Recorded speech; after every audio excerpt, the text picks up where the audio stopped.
Hello guys, welcome to our YouTube channel study with M. आज मैं आप सभी के लिए काफ़ी इंपॉर्टेंट वीडियो लेके आई हूँ। तो देखिए, आगामी फॉरेस्ट गार्ड के एग्जाम के रिगार्डिंग हमारे द्वारा forest guard special mock series start की गई है, जिसका पार्ट 14 आज मैं आप सभी के लिए लेके आई हूँ।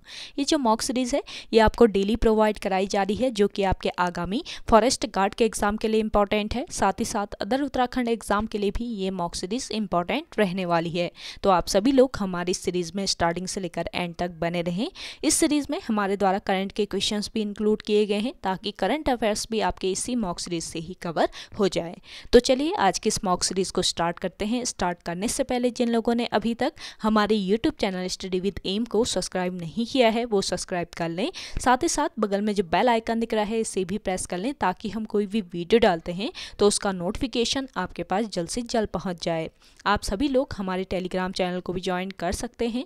अराउंड 6.3 के यहाँ पे ग्रुप मेंबर्स हो चुके हैं। सुबह 10 बजे और शाम 8 बजे यहाँ पे क्विज का आयोजन भी कराया जाता है। इसके अलावा अदर इंपॉर्टेंट अपडेट्स पीडीएफ्स यहीं पे शेयर की जाती हैं। लिंक आपको उसका डिस्क्रिप्शन बॉक्स में मिल जाएगा। बढ़ते हैं आज की वीडियो की ओर।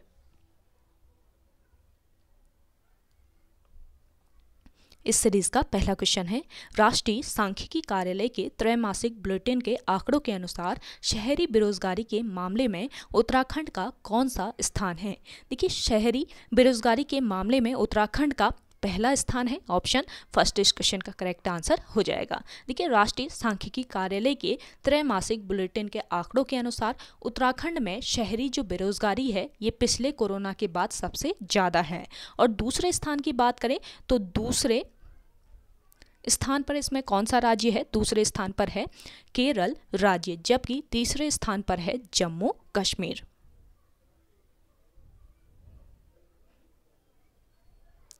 तो शहरी बेरोजगारी के मामले में उत्तराखंड राज्य का पहला स्थान है, तो उसको ध्यान में रखिए। अगला क्वेश्चन है, हाल ही में मुख्यमंत्री श्री पुष्कर सिंह धामी ने किस जिले में विश्व भारती विश्वविद्यालय का गीतांजलि कैंपस बनाने की घोषणा की है? देखिए, मुख्यमंत्री श्री पुष्कर सिंह धामी ने किस जिले में, नैनीताल जिले में विश्व भारती विश्वविद्यालय का गीतांजलि कैंपस बनाने की घोषणा की है। ऑप्शन फर्स्ट बिल्कुल राइट आंसर है। देखिए, हाल ही में विश्व भारती विश्वविद्यालय का गीतांजलि कैंपस नैनीताल जिले के रामगढ़ में, नैनीताल जिले के कहाँ पर? रामगढ़ में बनाने की घोषणा मुख्यमंत्री पुष्कर सिंह धामी जी ने की है। और विश्व भारती विश्वविद्यालय को गीतांजलि कैंपस नाम क्यों दिया जा रहा है, क्यों इसका नाम गीतांजलि कैंपस रखा जा रहा है, इसका क्या कारण है, ये भी आपको पता रहना चाहिए। तो रामगढ़ में रविंद्रनाथ टैगोर जी जो थे, इन्होंने कई बार यहाँ पर भ्रमण किया और कई बार इन्होंने यहाँ पर इनकी अपनी एक पुस्तक है जिसका नाम है गीतांजलि। तो इन्होंने गीतांजलि के कई भागों की रचना यहाँ पर की थी। रामगढ़ में ही इन्होंने गीतांजलि के कई भागों की रचना की और इन्हें गीतांजलि पुस्तक के लिए नोबेल प्राइज से भी सम्मानित किया गया था। तो रामगढ़ में इन्होंने गीतांजलि के कुछ अंश लिखे हैं, इसलिए विश्व भारती विश्वविद्यालय को गीतांजलि कैंपस बनाया जा रहा है। अभी हाल ही में 7 मई को, ध्यान दीजिएगा, हाल ही में 7 मई को रविंद्रनाथ टैगोर जी की 161वीं जयंती मनाई गई है। तो ये करंट से रिलेट करके क्वेश्चन पूछा जा सकता है आयोग के द्वारा, इसको जरूर ध्यान रखिएगा। अगला क्वेश्चन है, व्हीलर द्वीप किस राज्य के तट पर स्थित है? देखिए, व्हीलर द्वीप जो है ये किस राज्य के? ओडिशा राज्य के तट पर स्थित है। ऑप्शन सेकंड इस क्वेश्चन का राइट आंसर हो जाएगा। व्हीलर द्वीप को अब्दुल कलाम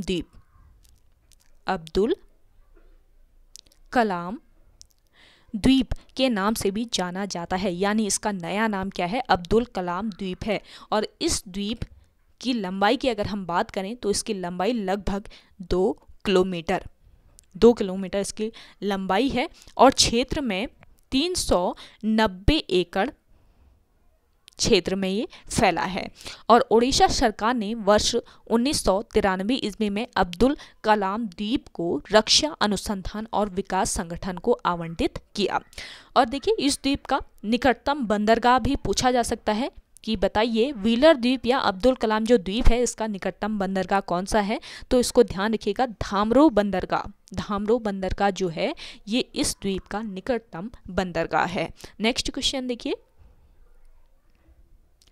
स्वामी कार्तिकेय का मेला किस जिले में लगता है। देखिए स्वामी कार्तिकेय का जो मेला है ये लगता है आपके रुद्रप्रयाग जिले में। ऑप्शन सेकंड इस क्वेश्चन का राइट आंसर है। देखिए स्वामी कार्तिकेय का मेला रुद्रप्रयाग जिले के किस पर्वत पर पूछा जा सकता है। तो रुद्रप्रयाग जिले के ये क्रोंच पर्वत पर इस मेले का आयोजन किया जाता है, स्वामी कार्तिकेय का मेला।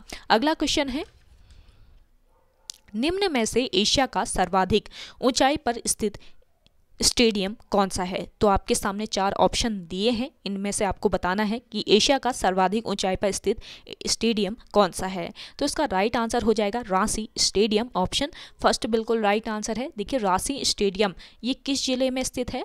पौड़ी गढ़वाल जिले में स्थित है, पौड़ी शहर में ये स्थित है। और यह स्टेडियम समुद्र तल से 2133 मीटर की ऊंचाई पर स्थित है। यह स्टेडियम रांची स्टेडियम जो है ये समुद्र तल से कितनी हाइट पर है, 2133 मीटर की हाइट पर ये स्थित है। और वर्तमान समय में रांची स्टेडियम में जिला और राज्य स्तरीय प्रतियोगिताओं का आयोजन भी किया जाता है। अगला क्वेश्चन है,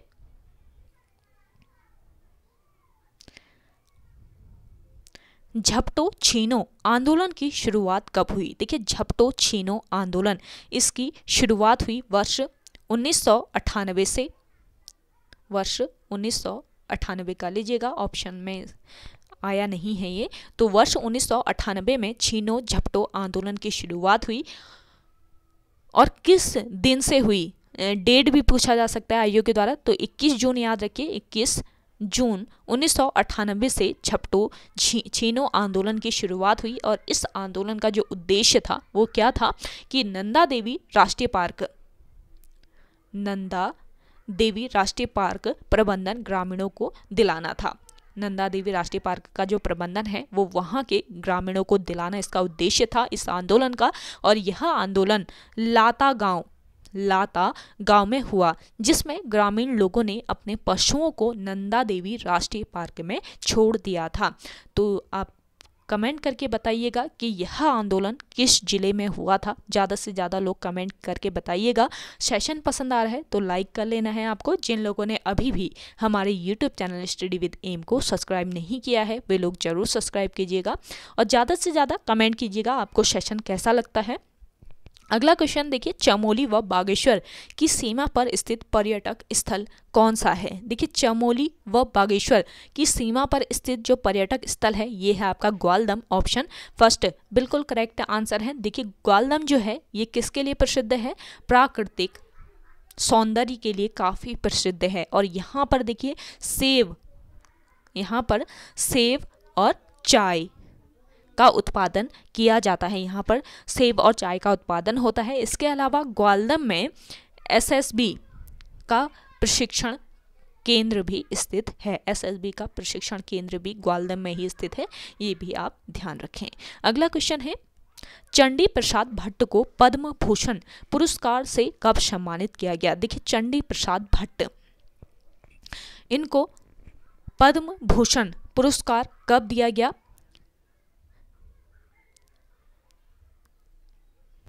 तो इसका राइट आंसर हो जाएगा वर्ष 2005 में। वर्ष 2005 में चंडी प्रसाद भट्ट को पद्म भूषण पुरस्कार से सम्मानित किया गया। ऑप्शन फर्स्ट बिल्कुल राइट आंसर है। देखिए चंडी प्रसाद भट्ट इनके जन्म की अगर हम बात करें तो वर्ष 1934 ईस्वी को कहाँ पर, चमोली जिले में इनका जन्म हुआ। और इन्होंने वर्ष 1964 ईस्वी को कहाँ पर, गोपेश्वर में, ध्यान दीजिएगा गोपेश्वर में इन्होंने दशौली ग्राम स्वराज मंडल की स्थापना की। और देखिए वर्ष 1970 के बाद इन्होंने चिपको आंदोलन को गति देने के लिए एक संस्था बनाई जिसका नाम था डालियों का दगड़िया। तो डालियों का दगड़िया जो संस्था है ये चंडी प्रसाद भट्ट ने बनाई थी। और क्यों बनाई थी? चिपको आंदोलन को गति देने के लिए। कब बनाई? वर्ष 1970 में। तो एक एक पॉइंट आपको ध्यान में रखना है ताकि आयोग आपसे कोई भी क्वेश्चन पूछे तो आप करेक्ट करके आए। तो ज़्यादा से ज़्यादा इस सेशन को आप फॉलो कीजिए। डेली आपको ये सेशन प्रोवाइड कराया जा रहा है। ज़्यादा से ज़्यादा शेयर कीजिएगा अपने दोस्तों के साथ, अपने व्हाट्सएप ग्रुप्स में। आप ने सपोर्ट करना है स्टडी विद एम को ताकि इंटरेस्टिंग वीडियो भी आपको मिलती रहे। तो देखिए, वर्ष 1982 ईस्वी में भी इनको एक अवार्ड मिला। तो कौन सा अवार्ड मिला वर्ष 1982 ईस्वी में चंडी प्रसाद भट्ट को? ये भी आपको पता रहना चाहिए। वर्ष 1982 ईस्वी में चंडी प्रसाद भट्ट को मिला Ramon Magsaysay award. Ramon Magsaysay award से सम्मानित किया गया इन्हें वर्ष 1982 ईस्वी में। और वर्ष 1986 ईस्वी में इन्हें पद्मश्री अवार्ड से सम्मानित किया गया। अगला क्वेश्चन है, बुरांस वृक्ष को किस अधिनियम के तहत संरक्षित वृक्ष घोषित किया गया? देखिए, बुरांस वृक्ष जो है इसको किस अधिनियम के तहत? वन अधिनियम 1974 के तहत संरक्षित वृक्ष घोषित किया गया है। ऑप्शन फर्स्ट बिल्कुल राइट आंसर है। देखिए, बुरांस के अवैध कटान को रोकने के लिए, यानी बुरांस के अवैध कटान के कारण वन अधिनियम 1974 के तहत इसे संरक्षित वृक्ष घोषित किया गया है। और देखिए, बुरांस का वानस्पतिक नाम की अगर हम बात करें तो इसका वानस्पतिक नाम क्या होता है? Rhododendron arboreum. रोडोडेंड्रॉन अर्बोरियम इसका वानस्पतिक नाम है। और बुरांस वृक्ष राज्य के जंगलों में कितनी हाइट पर पाया जाता है? 1500 से लेकर 4000 मीटर की ऊंचाई पर पाया जाता है बुरांस वृक्ष। और बुरांस जो है ये नेपाल का राष्ट्रीय पुष्प है। और यहाँ बुरांस को क्या कहा जाता है नेपाल में? गुरांस इसको कहा जाता है नेपाल में। और बुरांस हिमाचल प्रदेश व नागालैंड का राज्य पुष्प भी है। इसको भी ध्यान रखेंगे, हिमाचल प्रदेश व नागालैंड का राज्य पुष्प है बुरांस। अगला क्वेश्चन है,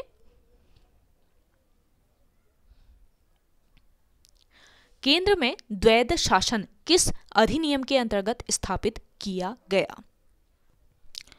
तो देखिए, केंद्र में जो द्वैध शासन है ये किस अधिनियम के अंतर्गत स्थापित किया गया? इसका राइट आंसर हो जाएगा भारत सरकार अधिनियम 1935 के अंतर्गत। ऑप्शन फर्स्ट बिल्कुल राइट आंसर है। देखिए, इस अधिनियम को अगस्त 1935 में पारित किया गया। इस अधिनियम को कब पारित किया गया? अगस्त 1935 ईस्वी को पारित किया गया। और इसे उस समय के अधिनियमित संसद का सबसे लंबा अधिनियम कहा जाता है। देखिए, द्वैध शासन की अगर हम बात करें तो द्वैध शासन का सिद्धांत सबसे पहले किसने दिया था? द्वैध शासन का जो सिद्धांत है ये सबसे पहले लियोनेल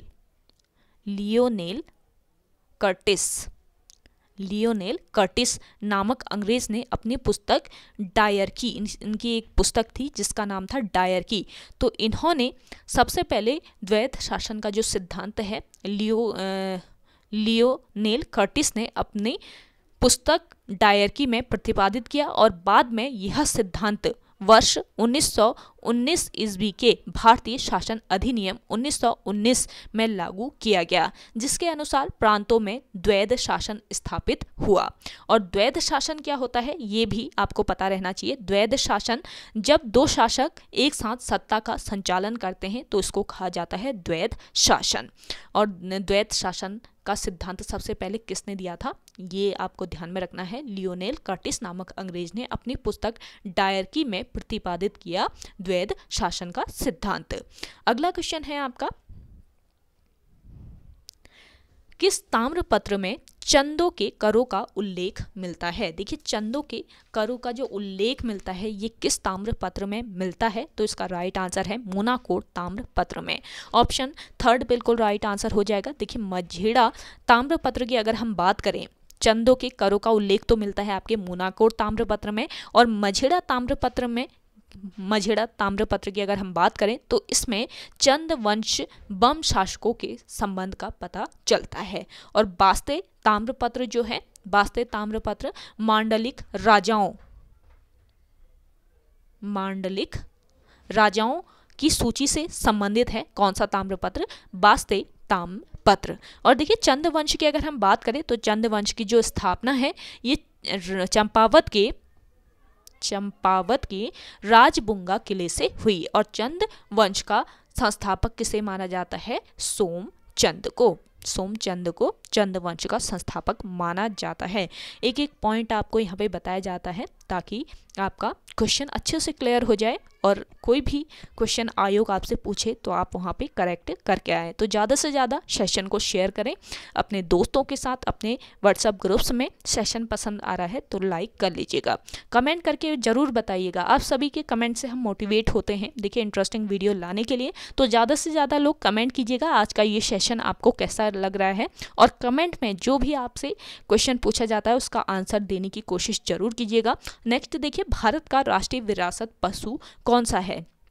भारत का राष्ट्रीय विरासत पशु ये कौन सा है? इसका राइट आंसर है हाथी। ऑप्शन थर्ड बिल्कुल करेक्ट आंसर है। देखिए पर्यावरण मंत्रालय ने हाथियों के संरक्षण की दिशा में कदम उठाते हुए उन्हें राष्ट्रीय धरोहर पशु घोषित किया है। और अंतर्राष्ट्रीय हाथी दिवस की बात करें तो अंतर्राष्ट्रीय हाथी दिवस कब मनाया जाता है? 12 अगस्त को अंतर्राष्ट्रीय हाथी दिवस मनाया जाता है। इसके अलावा देखिए अंतर्राष्ट्रीय युवा दिवस भी मनाया जाता है आपके 12 अगस्त को ही। तो दोनों क्वेश्चन रिलेट करके आप याद रख सकते हैं। अंतर्राष्ट्रीय हाथी दिवस आपके 12 अगस्त को मनाया जाता है, साथ ही साथ अंतर्राष्ट्रीय युवा दिवस भी आपके 12 अगस्त को ही मनाया जाता है। इसके अलावा देखिए सफ़ेद हाथियों का देश किसे कहा जाता है? ये भी आयोग द्वारा क्वेश्चन पूछा जा सकता है। तो सफ़ेद हाथियों का देश कहा जाता है किसको? थाईलैंड को सफ़ेद हाथियों का देश कहा जाता है। और थाईलैंड की जो राजधानी है ये कहाँ पर स्थित है? बैंकॉक में थाईलैंड की राजधानी है। अगला क्वेश्चन देखिए, राज्य के नीति निर्देशक तत्वों को लागू करना किसका कर्तव्य है? देखिए राज्य के जो नीति निर्देशक तत्व होते हैं इनको लागू करना किसका कर्तव्य होता है? इसका राइट आंसर हो जाएगा राज्य का। ऑप्शन सेकंड इस क्वेश्चन का राइट आंसर है। देखिए राज्य के नीति निर्देशक तत्व जो हैं ये जनतांत्रिक विकास के नवीनतम तत्व हैं। सबसे पहले ये तत्व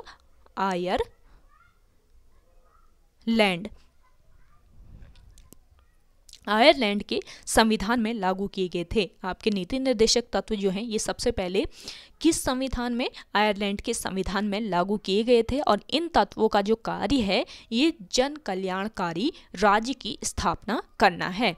भारतीय संविधान के आर्टिकल 36 से लेकर, ध्यान दीजिएगा, भारतीय संविधान के आर्टिकल 36 से लेकर 51 तक राज्य के नीति निर्देशक तत्व शामिल किए गए हैं। आर्टिकल 36 से लेकर 51 तक राज्य के नीति निर्देशक तत्व शामिल किए गए हैं। अगला क्वेश्चन है आपका, ज्ञानपीठ पुरस्कार जीतने वाली पहली महिला कौन थी? देखिए ज्ञानपीठ जो पुरस्कार है इसको जीतने वाली पहली महिला थी आशापूर्णा देवी। ऑप्शन फर्स्ट बिल्कुल राइट आंसर हो जाएगा आपका। देखिए आशापूर्णा देवी को यह पुरस्कार कब मिला? वर्ष 1976 ईस्वी में आशापूर्णा देवी को यह पुरस्कार किस भाषा के लिए? बंगाली भाषा के लिए दिया गया था। और भारत में साहित्य के क्षेत्र में दिया जाने वाला ये सर्वोच्च पुरस्कार है। ज्ञानपीठ जो पुरस्कार है ये साहित्य के क्षेत्र में दिया जाने वाला सर्वोच्च पुरस्कार है। और इसकी स्थापना कब की गई? वर्ष 1961 ईस्वी में इसकी स्थापना हुई ज्ञानपीठ पुरस्कार की। और पहला ज्ञानपीठ पुरस्कार कब दिया गया? वर्ष 1965 ईस्वी में पहला ज्ञानपीठ पुरस्कार दिया गया था। किसको? जी शंकर कुरूप को। शंकर कुरूप को मलयालम किस भाषा के लिए? इनको मलयालम भाषा में इनकी एक रचना है, तो इसके लिए इनको ज्ञानपीठ पुरस्कार से सम्मानित किया गया था। तो आप इन पॉइंट्स को जरूर नोट डाउन कर लीजिए, काफ़ी हेल्पफुल रहते हैं आपके आगामी एग्जाम के लिए। अगला देखिए, उत्तराखंड उच्च न्यायालय के प्रथम मुख्य न्यायाधीश कौन थे?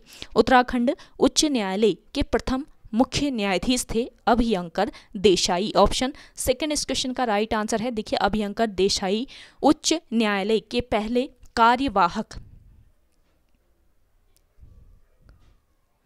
अभयंकर देसाई उच्च न्यायालय के पहले कार्यवाहक मुख्य न्यायाधीश भी रहे। और उत्तराखंड उच्च न्यायालय के दूसरे मुख्य न्यायाधीश की अगर हम बात करें तो उत्तराखंड उच्च न्यायालय के दूसरे मुख्य न्यायाधीश कौन थे? एस.एच. कपाड़िया। एस.एच. कपाड़िया उत्तराखंड उच्च न्यायालय के दूसरे मुख्य न्यायाधीश थे। और एस.एच. कपाड़िया पारसी किस समुदाय के? पारसी समुदाय के पहले व्यक्ति मुख्य न्यायाधीश बने। और देखिए 9 नवंबर 2000 को देश का 20वां उच्च न्यायालय का गठन किया गया नैनीताल में। अगला क्वेश्चन है आपका, ए लिंग्विस्टिक स्टडी ऑफ जॉन सार पुस्तक के लेखक कौन है? देखिए, ए लिंग्विस्टिक स्टडी ऑफ जॉन सारी, इस पुस्तक के लेखक हैं कौन? उमाशंकर सतीश। ऑप्शन फर्स्ट बिल्कुल राइट आंसर हो जाएगा। इनका संबंध, उमाशंकर सतीश का जो संबंध है ये किस जिले से है? रुद्रप्रयाग जिले से इनका संबंध है। और इनकी अन्य रचनाएं जो आयोग द्वारा पूछी जा सकती है उनको भी जरूर ध्यान रखिएगा। देखिए, इनकी अन्य रचनाएं हैं, एक तो है आपका पत्थर बोलते हैं। इसके अलावा सूरीनाम में हिंदी कविता। और इनकी एक रचना और है गढ़वाली में जीकुड़ी बोलती कविता। तो इन रचनाओं को भी जरूर ध्यान रखिएगा ताकि आयोग आपसे पूछे तो आपको पता रहे। अगला क्वेश्चन है आपका, भारतीय वन अनुसंधान संस्थान कहाँ स्थित है? देखिए, भारतीय वन अनुसंधान संस्थान स्थित है आपका कहाँ पर? देहरादून में। ऑप्शन सेकंड बिल्कुल राइट आंसर है। भारतीय वन अनुसंधान संस्थान ये भारत का सबसे बड़ा वन आधारित प्रशिक्षण संस्थान है। ध्यान दीजिएगा, भारत का सबसे बड़ा वन आधारित प्रशिक्षण संस्थान कौन सा है? भारतीय वन अनुसंधान संस्थान। और इसकी स्थापना वर्ष 1906 ईस्वी में कहाँ पर? देहरादून में इसकी स्थापना इंपीरियल फॉरेस्ट इंस्टीट्यूट के रूप में की गई थी। अगला क्वेश्चन देखिए, भारतीय तटरक्षक बल दिवस कब मनाया जाता है? देखिए, भारतीय तटरक्षक बल दिवस मनाया जाता है आपका 1 फरवरी को। ऑप्शन फर्स्ट बिल्कुल राइट आंसर हो जाएगा। भारतीय तटरक्षक बल की जो स्थापना है ये कब हुई थी? 18 अगस्त 1978 को भारतीय तटरक्षक बल की स्थापना हुई। और इसका मुख्यालय कहाँ पर स्थित है? नई दिल्ली में। देखिए, आपको सेशन पसंद आ रहा है तो लाइक कर लेना है आपको। और जिन लोगों ने अभी भी हमारे YouTube channel study with M को सब्सक्राइब नहीं किया है वो लोग जरूर सब्सक्राइब कीजिएगा। और शेयर जरूर करना है आपको अपने दोस्तों के साथ, अपने व्हाट्सएप ग्रुप्स में। देखिए, काफ़ी मेहनत से आपके लिए ये सेशन लेके आते हैं हम, तो ज़्यादा से ज़्यादा इस सेशन को शेयर कीजिएगा। और सेशन पसंद आ रहा है कमेंट करके बताइएगा आज का ये सेशन आपको कैसा लग रहा है। देखिए, भारतीय तटरक्षक बल यानी इंडियन कोस्ट गार्ड की पहली महिला डीआईजी ये कौन थी? ये आपसे पूछा जा सकता है। तो इसका राइट आंसर हो जाएगा नूपुर कुलश्रेष्ठ।